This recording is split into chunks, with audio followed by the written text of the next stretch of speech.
Hey there! Today I have 4 different Swiss soldier knives on the table. They're all model 1951s. 3 are from my collection and 1 is from Dave Arnold's collection. It happens to be a very rare Swiss soldier knife and the subject of this video. But to start with, there were 3 variants of the model 1951. The first one brought out, and it was a little bit of a departure. It was a smaller knife than its predecessor. They went to stainless steel tools. They went back to a spear point blade, introduced a hollow rivet, and the fiber scales tended to crack around that hollow rivet. So to remedy that, they made a slight modification in 1954 and added washers. So this is known as the 1954 variant. And then in 1957, Wenger and Wenger alone began producing these knives with Grilon, which is a Swiss quality nylon. And they produced those in 1957 and 1959 primarily, not in 1958. But I've also seen them dated up into the early 60s, sort of overlapping with the Alox variety. Now, the story goes that Charles Elsner refused to put plastic scales on his knives, so Victorinox continued to make these with fiber scales, which is a little ironic. So what's the 4th knife on the table? Well, it's the one from Dave Arnold's collection, and at first glance it just looks like a run-of-the-mill model 1951 Swiss soldier. And it's not until you open the knife and look at the tang stamp that you realize you have something very special here. Now, generally it's thought that there's just 2 makers of Swiss soldier knives after 1921. Victorinox, often stamping their knives as Elsner, and Wenger. But there, for 2 years and 2 years only, 1956 and 1957, was a 3rd Swiss maker of Swiss soldier knives, Rothlisberger. And you can see there on the tang stamp, Rothlisberger Model. Now, forgive me if I'm mispronouncing those words. I've never heard them spoken before. I'm just taking a stab at it. If you're from Switzerland or a German speaker, I'm sure you're going to have a little fun with this. But Rothlisberger is an interesting story. That cutler was started in 1870 by a gentleman by the name of Ulrich Rothlisberger, and he passed it on to his son Gottfried, who then passed it on to his son Wilhelm, who I believe was working at the time these knives were made. And it's currently being kept up and run by his son Walter. So 4 generations there. And Walter is still making knives today in Barreau. He's an older gentleman and he works by himself, but he makes knives to order. I'll put a link to his website below. I'm not sure if he's taking new business or what the waiting time may be, but if you want to go to the website and take a look at his knives, there's a lot of great examples there. I also want to mention one other gentleman, Stefan Schober, who's also from Switzerland, and he's a very serious collector and a dealer of fine Swiss knives and some very, very rare knives. And he's been able to collect an example from all 4 generations.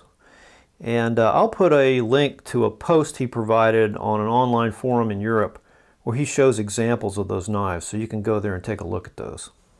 I also want to thank Stefan for his generosity in sharing his knowledge and expertise with me so I could bring information about these knives to you. So like I said, this looks pretty much like a run-of-the-mill model 1951 Swiss soldier other than the tang stamp and the maker. But let's just take a look at it compared to the Type 1954 I have from my collection, which is an Elsner. And maybe we can see some variances. So here are the blades. The Elsner is on the left, obviously. And the Rothlisberger looks like it has a slightly longer blade to me, and maybe even a little wider.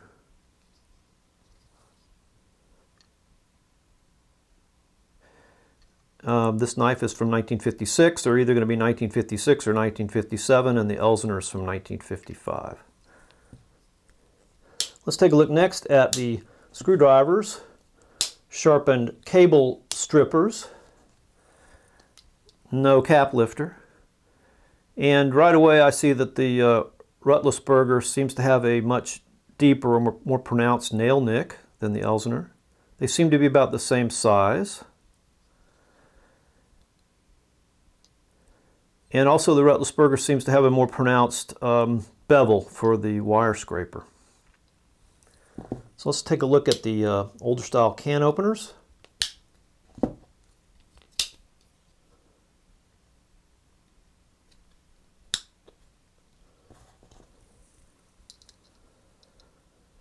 Now it seems to me that the Rothlisberger there on the right has a little longer reach on the piercing part of the can opener.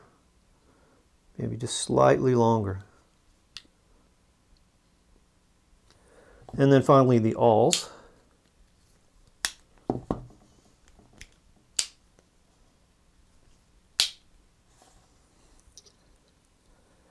Here you have a more squared shoulder, and on the Elsner it's more rounded. That's about the only difference I see there. Okay. And finally, I did refurbish and repair this knife, so I'd like to show you a couple of things I did to fix it. When it came to me, it had a couple of problems that are sometimes seen with these old fiber scales. Namely, this one here on the left, when looking at it from the back, was badly warped out of place. Let me just put a couple of pictures in right now of that so you can see that.